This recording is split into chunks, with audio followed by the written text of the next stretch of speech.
Tēnā koutou, tēnā koutou, tēnā koutou katoa. Ka maumahara a mātou tēnei mate, e wehi atu ki te pō. I takataka a rātou, mauri ki te taha o ngā atua, me ngā tūpuna hoki. Ka hoki a te wairua, ka hoki a te tapu, I ora ai tōnu, he aio. Ka hoki a ki te ao marama, tēnei te ara o Ranginui, tēnei te ara o Papatuanuku.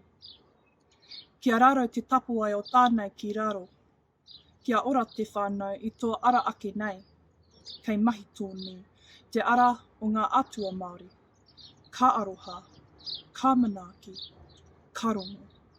Whakamaua kia tūnā, hui e, tai ki e.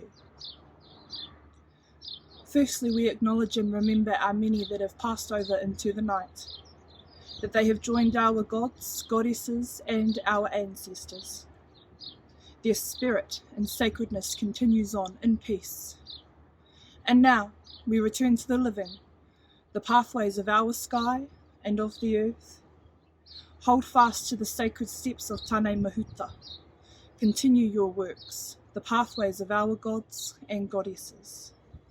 With love, we care for and listen in peace. We all agree, so may it be. Ai o, ki te aorangi. Ai o, ki te aorangi. Aroha, ki te aorangi.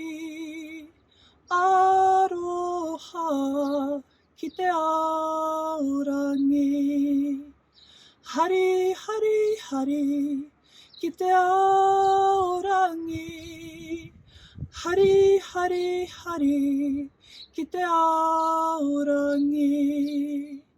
Koa, koa, koa, ki te aorangi. Koa, koa, koa, ki te aorangi. Kia ora. Kia ora katoa. Thank you, Lillieana, for opening the online World Suicide Prevention Day series. It got to my heart already, goodness. Anyway, my name is Joy and I am co-hosting this event with Ethan. In the year to the 30th of June 2020, 654 people lost their lives to suicide. As we are pre-recording the clips, the numbers up to the 30th of June 2021 have not yet been released. We will publish them on our website when they are released. Okay.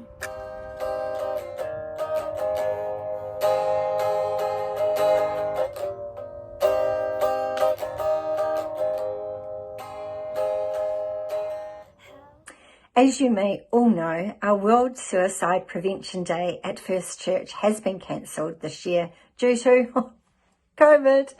However, we are not going to let this pandemic take over our lives and stop us from raising awareness around suicide, reducing the stigma, and educating our communities. This is why we have decided to hold our event online. We are able to reach everyone, but also keep everyone safe. This video series is dedicated to all the loved ones lost to suicide and to all who are struggling with suicidal thoughts. It is dedicated to all our whānau that have been affected by suicide. I'd like to introduce myself further and share my story. Tēnā koutou, tēnā koutou, tēnā koutou katoa. No te airi, ahu, ko Larson te whānau, ko Joy, ahu, ko nui te mihi kia koutou. Tēnā koutou, tēnā koutou, tēnā koutou katoa. I am a wife and mother to 3 sons. James and his family live in Central Otago, and Matthew and his family live in Scotland. Our firstborn son, Mark, died of suicide in October 2003 in Sydney at the young age of 22 years old. So my other title is a bereaved mum.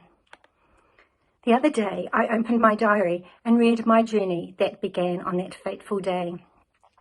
I want to share with you some of the passages from it. I'll just start sharing it now.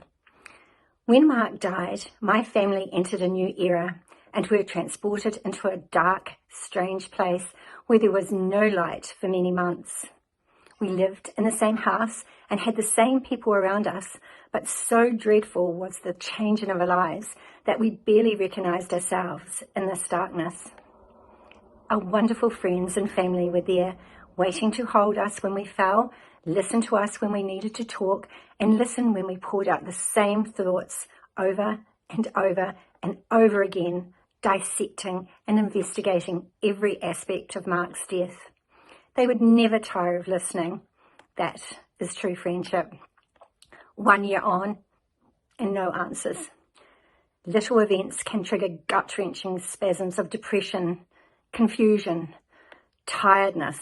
Oh, the tiredness, that was terrible. Frustration and tears. So many tears. I have never felt anger at Mark or the need to forgive what he did. I have always felt the greatest compassion imaginable, and this only grows as time passes. I know that anger can be a normal part of the grieving process, but I am glad I did not need to deal with this emotion on top of all others. Andy and I have to keep going to enable James and Matthew to find hope and a purpose to their lives. In doing so, I too hope to find hope. I chose to read this from my diary. I feel that so many people will find that very familiar. That was back in the first year. Our wonderful close friends are still here with us, always supporting us. In the theme of creating hope through action for 2021 World Suicide Prevention Day, I feel I've certainly been doing this. I met another mother shortly after Mark died, and her son had died 5 years previously. She could talk about him without tears falling every time she said his name. She laughed and she cried, but she also was moving forward. I, at that stage of grief, never thought that this was possible.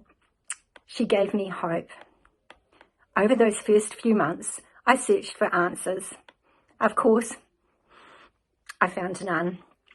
But I did find another person who had lost their son around the same time. Susie and I became friends and seemed to lift each other when either of us was down and struggling. We mostly communicated via email as she lived in a different town. Through all these years, we have kept in contact and congratulated each other on just how far we have both grown. We even have to smile and say, sometimes we say, wouldn't our boys be proud of us? It has taken a long time to get to this stage. Don't get me wrong, we have and continue to live our lives in full. We don't take anything for granted and value our family and friends so much. Time has put a distance between the event of Mark's death and the present time, but it hasn't healed. After nearly 19 years, I still cry, and some days it feels as though it was just yesterday. Mark broke our hearts. In 2020, I put my application forward to the Hope Centre to become a peer support volunteer. I trained with a lot of young, vibrant people who, like me, wanted to help others in their time of distress. I feel very privileged to be part of this caring team and feel that if I can make a difference to just one person, that would be amazing. I am also a facilitator for the bereavement group along with Carolyn and Bev. I hope through being part of this group, I can share my experiences and give them some hope. I still look at the stars every night and wonder. The sunrises and the sunsets are so special to me, and I am also always searching up into the clouds, through further up, and I'm looking for Mark. Kia kaha, kia maia. To talk about suicide, mental health, and to break the silence takes courage. We are giving ourselves permission to talk and share our vulnerabilities and the need for support. During our series, we'll be talking about sensitive topics. If you are feeling overwhelmed at any point, please reach out to your loved ones. We will also have some numbers that you can call in the caption of each video and at the end of each video. They are there also to support you. For our 8th World Suicide Prevention Day, the theme is set by the International Association for Suicide Prevention. It is creating hope through action. Today, we are going to honour this theme while also focusing on our youth in our communities who are at a high risk of suicide. We will have a range of speakers sharing their lived experience throughout the videos. Our first speaker is biomedical student Maddie Mason. We first want to warn our viewers that Maddie will discuss sexual violence as part of her speech. Please feel free to contact the Hope Centre or use the helplines if needed. After her speech, we have Josie Clarke lined up to perform her original song. Kia ora everybody, my name is Maddie. I'm coming to you live from Hawke's Bay in level 3 lockdown here. I'm 22 years old. I'm a medical student. I previously studied in Otago for my first degree, biomedical science. I graduated there in 2019 and have since moved up to Auckland to study medicine. I just want to say I'm very grateful to Life Matters for having me be part of this kaupapa. I'm super grateful that I can tell my story today, and although I'm not seeing you face to face, hopefully I can still share some light and some hope with you guys. I guess that's the ultimate goal.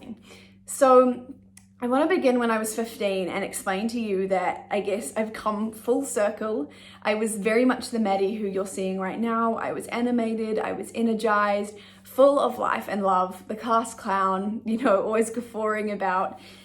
And it was a difficult time when you're 14, 15, you're kind of going through puberty. I was really late to puberty, so not yet for me.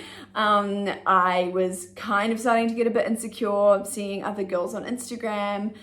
Social media was becoming a thing, and comparison was rife. I think males and females feel this, but females especially, because our bodies are literally changing so much. And I felt like I was being a little bit left behind.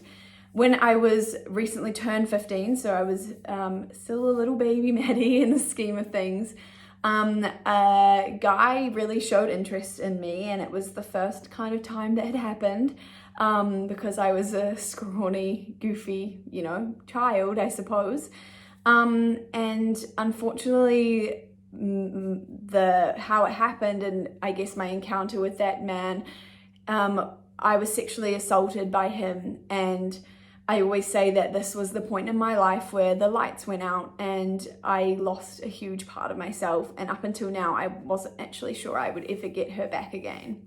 So I know that it's a tough, touchy, triggering subject, and I think it's really important that when we're asked to share our stories, we share all of our scars as well as all the beautiful things about us. And being a victim of rape and assault is not something that I would ever want for anyone. I never wanted for myself, but I am learning that life is so much more than being a victim, and that you are really not what happens to you, and you are always in the pilot seat. No matter how little and dirtied and tarnished these experiences might make you feel, you are always in control, and you are always worthy, and your value as a human is so precious. And I just want anyone to know who is listening, who has been through an experience like that, that you deserve to be here just as much as anyone else does.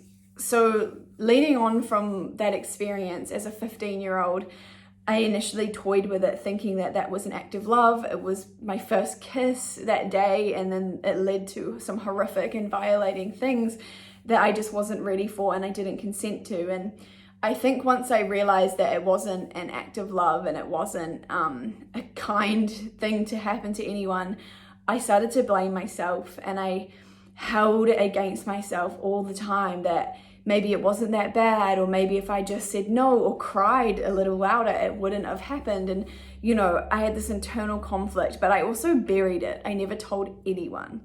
And so from that moment, from that experience, and from all the emotions I was feeling, I started to fall into a really deep, dark place. I was officially diagnosed with depression when I was 18, I believe, but I can now see from my behavior and how I withdrew socially from my sports, from my friend group. I would come home and eat lunch by myself most days, that I was dealing with depression, right from that moment, from the incident of the assault. And it took until 2018, and it took until I was at the point where my world had shrunk so much.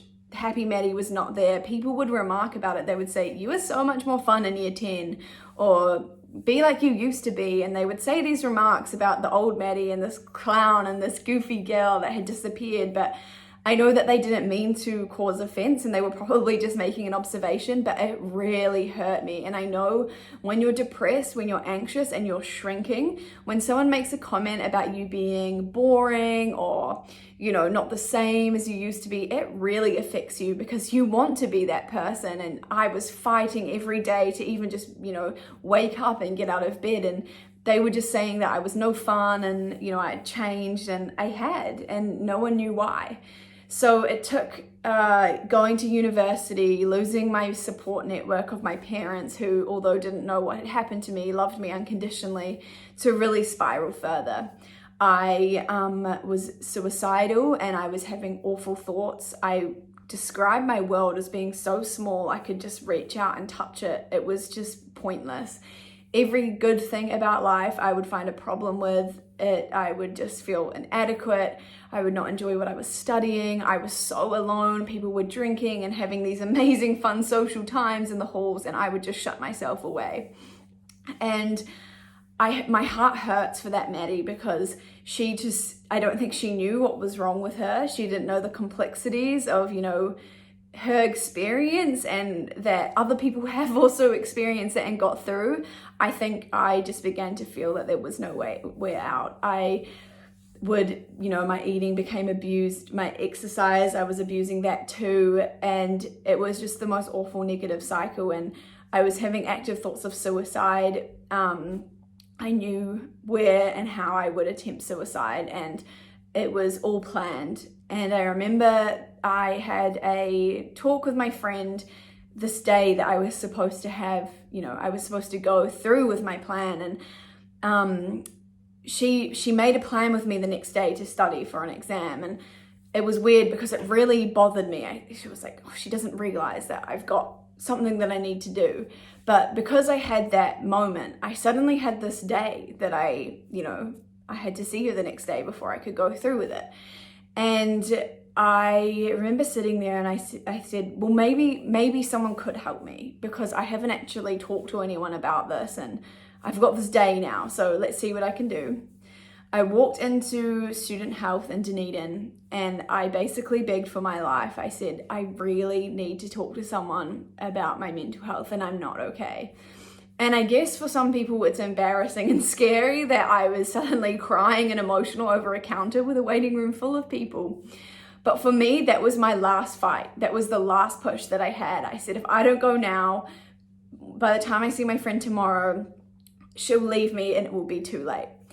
And they luckily, and I pray and, don't know who was looking out for me, or the fact that they never have appointments, but on that day they had an appointment, and within an hour I was talking to a counselor. I was referred to a GP. I was, I had to have surveillance from my friends. I had to tell people that I was severely depressed and had active thoughts of suicide.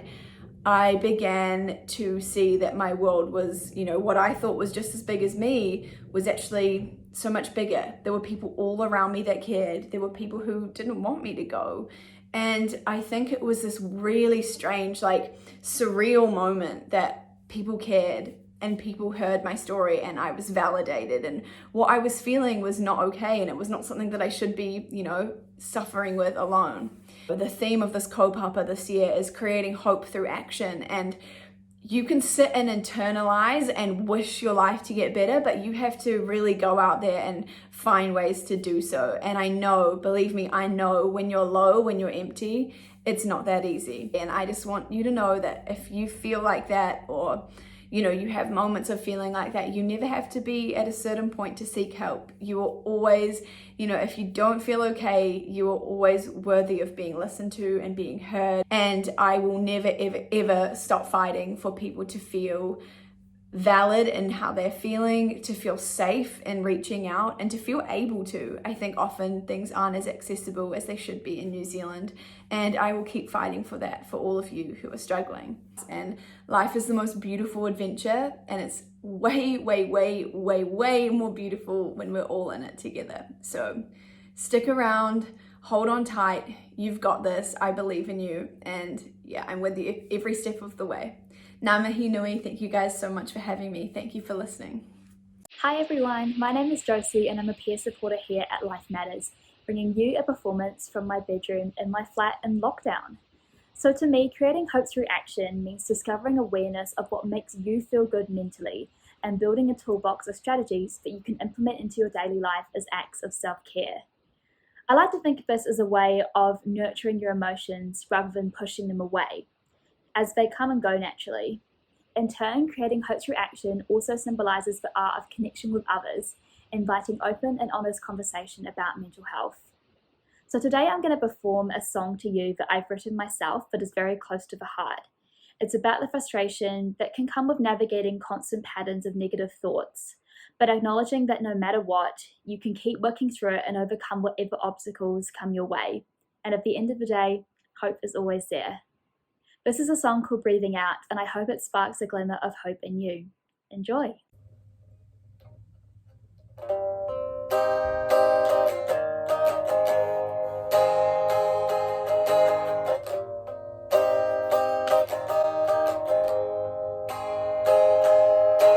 How do you help yourself when you know your soul inside out?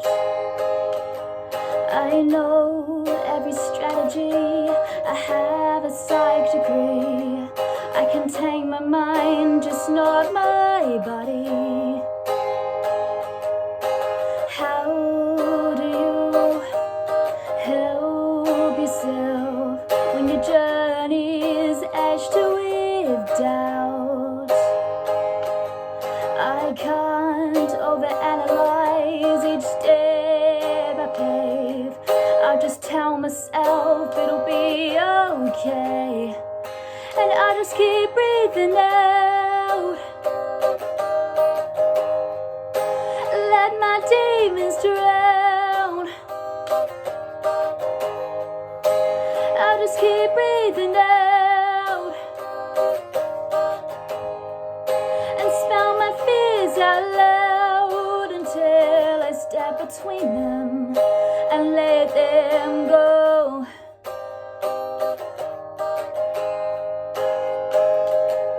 It's hard to feel your control slip out of your reach. You might feel chained by your darkness, but someday you'll find the key. Just keep breathing out. Let your demons drown. Just keep breathing out and spell your fears out loud until you step between them and let them go. Ooh, hope will always outrun fear. Let the light sink through your skin until you feel at home again. And if you need a listening ear, I'll be there. Oh, 'cause I've been there and I've been scared, but hope is air, it's golden like summer air. And just keep breathing out. Let your demons drown. Just keep breathing out and spell your fears out loud until they disappear. Keep breathing out. Oh, let your demons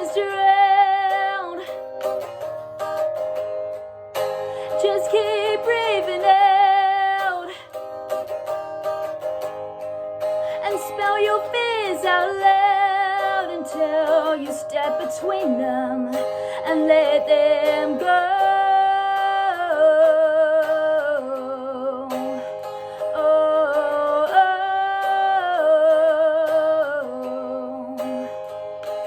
Cause if you need a listening ear, I'll be there. Cause I've been there and I've been scared, but hope is always there. Thank you so much, Maddie, for sharing your story. I'm sure a lot of our youth will see themselves in you and be inspired. And that song, Josie, was amazing. It really speaks out to me. Thank you all to our audience for being part of the World Suicide Prevention Day, despite COVID-19 change in levels. Tomorrow's video will have Johnny Waters speak about his art exhibition for mental health, followed by a performance by Kaylee. Kia kaha, kia Maya.